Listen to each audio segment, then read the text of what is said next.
രക്തം മുഴുവൻ എടുത്തു വെച്ചിട്ടുണ്ടല്ലേ? എല്ലാം ഉണ്ട്.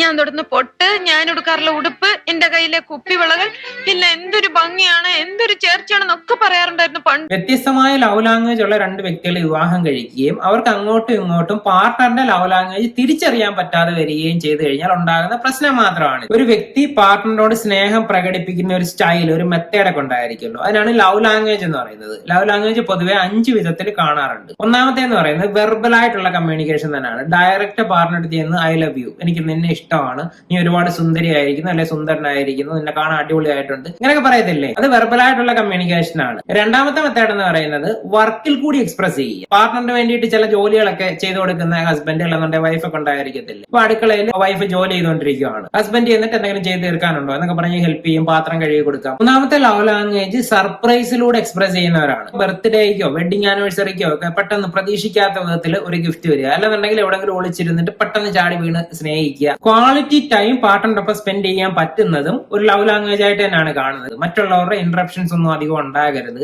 വളരെ നല്ല കാര്യങ്ങൾ സംസാരിച്ചു, അത് അവർക്കിടയിലുള്ള കാര്യങ്ങൾ തന്നെ ആകണമെന്നൊന്നുമില്ല. ഏറ്റവും ലാസ്റ്റിലെത്തത് ഫിസിക്കലായിട്ടുള്ള ലവ് ലാംഗ്വേജ് ആണ്. അതായത് പരസ്പരം കെട്ടിപ്പിടിച്ചും ഉമ്മ വെച്ചും ഒക്കെ സ്നേഹം പ്രകടിപ്പിക്കുന്നവരില്ലേ. സാധാരണ ഇതിൽ ഏതെങ്കിലും 2 ലവ് ലാംഗ്വേജ് ഒരു വ്യക്തിക്ക് ഡോമിനന്റ് ആയിട്ട് കണ്ടുവരാറുണ്ട്. അവർ അതിനെ ബേസ് ചെയ്തിട്ടായിരിക്കും പ്രണയം മുന്നോട്ട് കൊണ്ടുപോകുന്നതെന്ന് പറയുന്നത്.